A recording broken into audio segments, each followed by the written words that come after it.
Welcome to Investing Ahead podcast. I'm Tom Curran, co-CEO and founder of Curran Wealth Management. Hello, everyone. Thank you for joining us on this podcast, Investing Ahead. One of the most difficult things I've found over the years, both for myself and for my clients, is if I don't have money, how do I accumulate money? How do I make my money work for me instead of me working for money?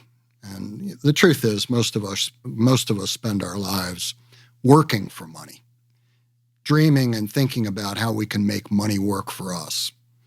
Big dividend checks coming in, capital gains, that sort of thing. And it's always one of those things I think we have a tendency to put aside and say to ourselves, we'll get to it tomorrow. And I think that's what gets us into so much trouble. So I thought I'd tell you a little bit about some of the challenges I faced. And I have to admit that for me, money and investing was really a passion and something that energized me. It wasn't an afterthought. So I was I'm a little bit different in that I think we don't need any help spending money. We're all great consumers. We all have a list of those things we want and what we need to do to acquire them. I think a lot of us inadvertently save to spend. So many people I know, well, I'm saving. What for? Well, I'm for a car. I'm saving for this. I'm saving for that. But they're never really saving. It's really forced deferred spending because they don't have what they need now. So they save to spend. And that, of course, gets us nowhere.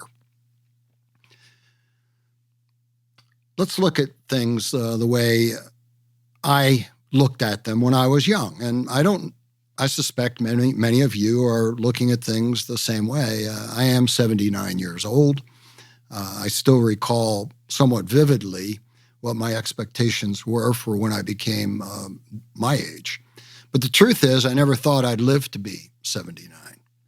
My mother died when she was in her late 50s. My father lived a little longer. My grandparents on my father's side died in their late 50s and early 60s. And a lot of my relatives were dying at similar ages. So I really did assume that I wouldn't live much beyond 65. And I'm not saying I planned that way, but I didn't expect to. And I think in my generation, it was somewhat common to think of retirement in a totally different way than we might think of it today. People today can expect to live into their 80s and into their 90s. That wasn't true that many years ago. When Social Security was initially signed by Franklin Delano Roosevelt, the life expectancy was 65.3 years. Social Security kicked in just a few months before the life expectancy. There was no real expectation that people would live that long. It was, what if we live that long? Now we live in a world where we expect and really should count on living that long.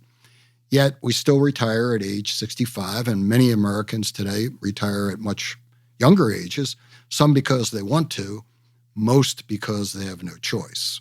They become disabled in some way. Things that really aren't life-threatening can get in the way of working. So we need to be very, very conscious of each dollar that we spend today comes at the expense of the future. And it comes down to the consequences and how we see them. Back when I was born in 1945, my first job in 1970, roughly, after I'd graduated from college, I made approximately $6,000. Doesn't sound like much. It wasn't by today's standards, but it was $6,000. The maximum on Social Security back in those days that you paid payroll tax on was around that number. It was around $7,500, in that range, $8,000. And the rate was half what it is today. Today, people come out working for the first time, and that maximum that Social Security payroll taxes are charged is about $170,000 now, give or take a few $1,000s. How many people expect to make that much money to get maximum Social Security benefits? Because remember, you have to do that over a course of 30, 35 years. Not very many. How many people are ever going to make that much money, even adjusted for inflation? But certainly not right out of college, the way we were able to not that many years ago. So what does that mean? It means that we have to figure out a way to account for maybe 30 years of living where we never work another day in our life. There's no payroll. There's no income. Social Security, yes, hopefully. But most of that burden is going to be on individuals and how well they do from the time they begin to work at, let's say, age 20 or so, until they stop working at, let's say, age 65 or so. That's a long, long, long time to go without a paycheck. And I frankly don't think people really think about it very much. I think they worry about it, but they don't think about it. It's a little bit like a diet, I think. People go on diets, and they tend to go on crash diets where they want to lose a lot of weight in a short period of time. They want to see it. They want to see the benefit of it. And so we've all been on those diets. We go on the diet and we lose what we think is a fair amount of weight in the early months of it. And at some point we think we've reached our goal, and we go back to our old habits. And we go back to our old habits, and guess what happens? We put the weight back on, usually a few more pounds. Then we go on another diet, the same thing recurs. Investing's a lot like that, I think. There's a tendency for us to, well, I'm going to be good. I'm going to save. I'm going to invest.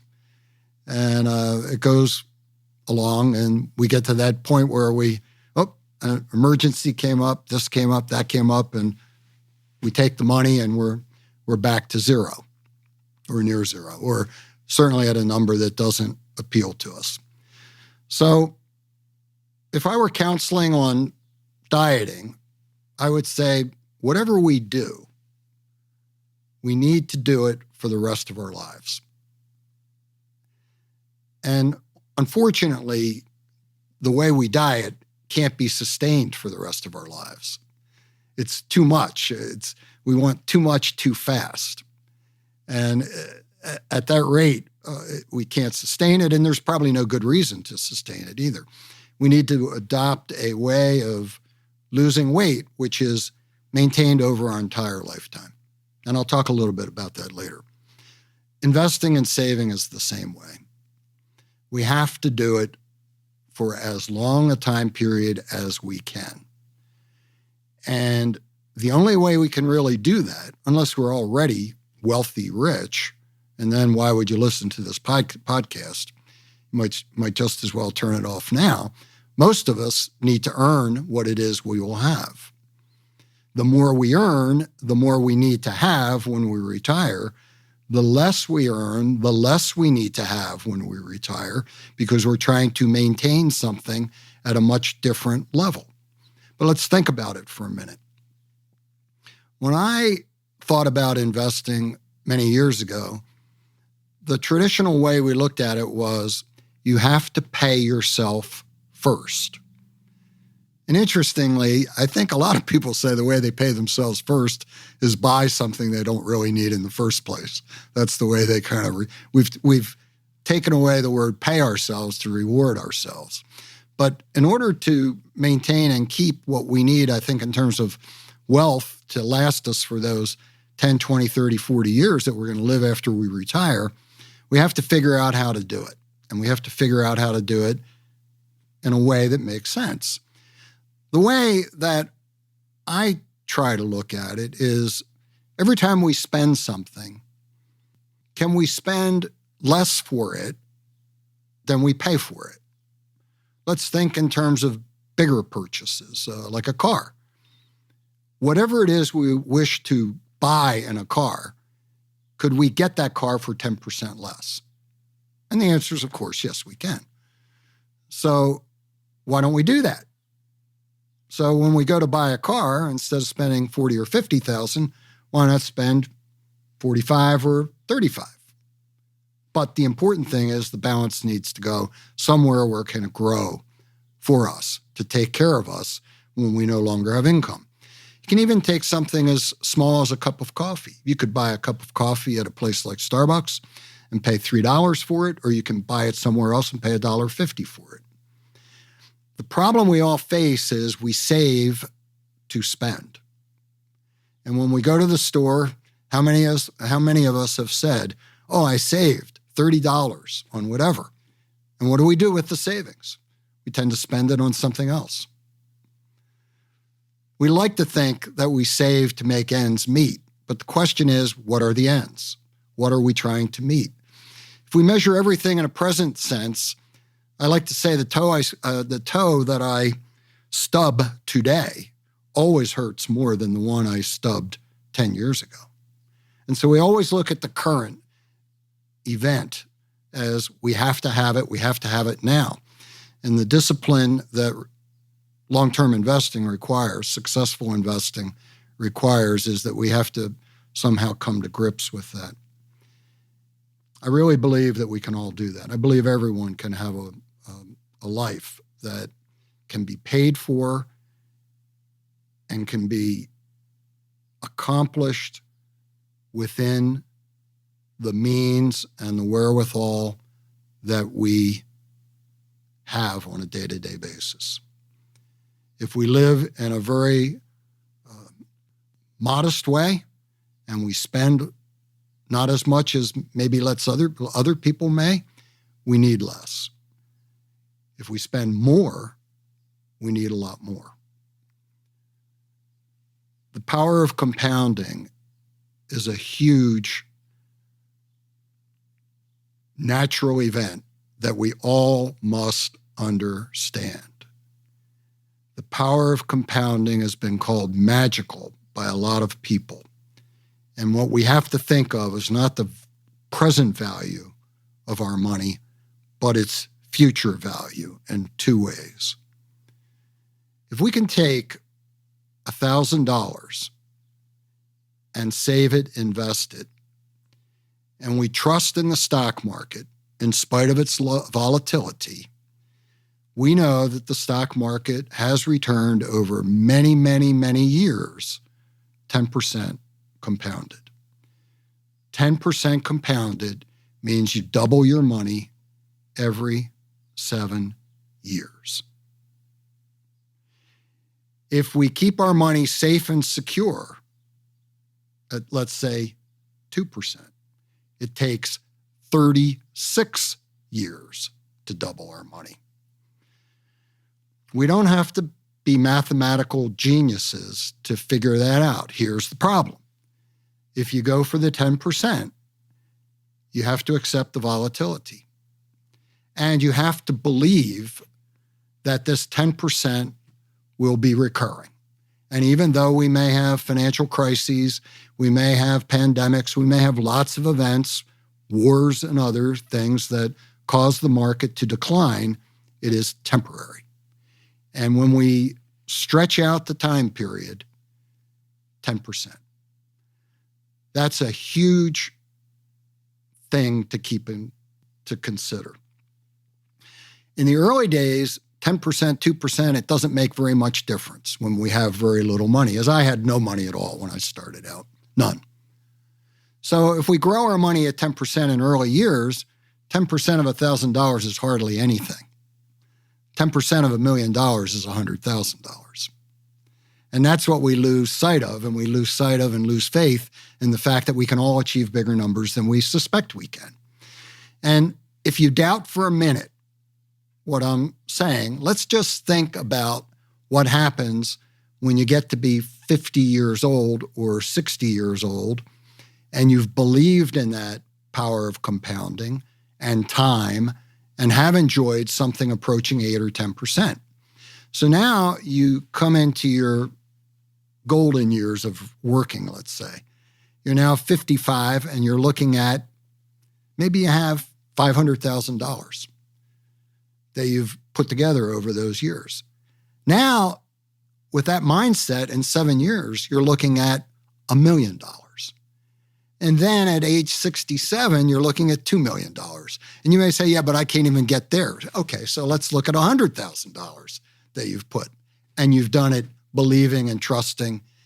Now the $100,000 at age 55 is $200,000 at age 62. And at age 69, all of a sudden, it's $400,000. And the bigger we can make these numbers, even if it's only 50,000, it can have powerful returns when we get there. But first, we have to believe it. We have to look at the history. We have to understand it. We have to understand that never losing any money at 2%, you'll never lose any money. But guess what? You're never going to make any money either, unless you've got a lot of money and you're already financially secure. That's simply looking at life realistically. So let's think about that for a minute, too. If you earn 2%, and the inflation rate is 3.5%, which is the average inflation rate over the last 120 years or so, you haven't made any money. You've lost purchasing power.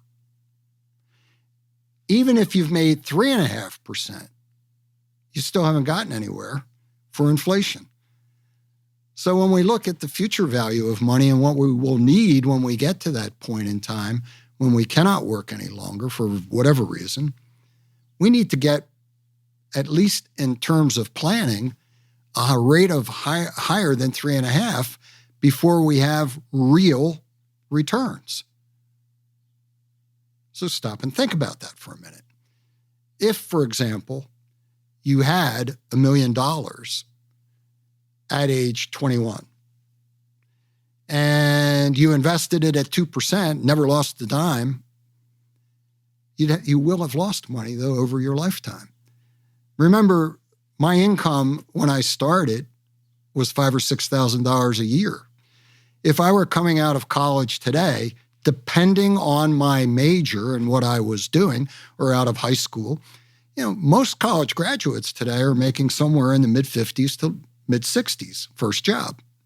Some make more, but generally it's in the mid-50s to 60s. So if I took that $5,000 back then and said, wow, that's equal to my income, and I put it in something paying 2%, it would have doubled to $10,000 over 32 years. Where would I be? I'd be nowhere. I'd be in the same kind of shape with 10 as I would have been at 5.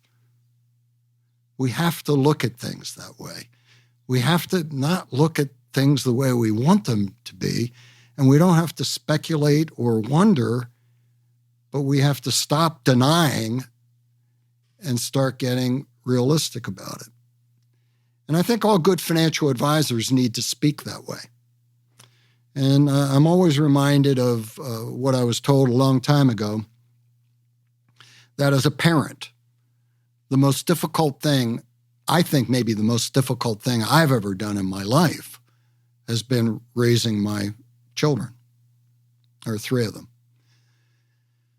One sadly predeceased, died at a young age, but 3 children. And someone told me a long time ago when I was raising them, they told me, Tom, it's a whole lot easier to give your children what they want than what it is to give them what they need. We have to give them what they need, not what they want. And I think sometimes we as adults don't understand that a lot of what we're maybe being told is what we want to hear and not what we need to hear. It's business friendly. I used to say, and still do say, financially, from a business point of view, I would have earned far more money giving my clients what they wanted than what I thought they needed.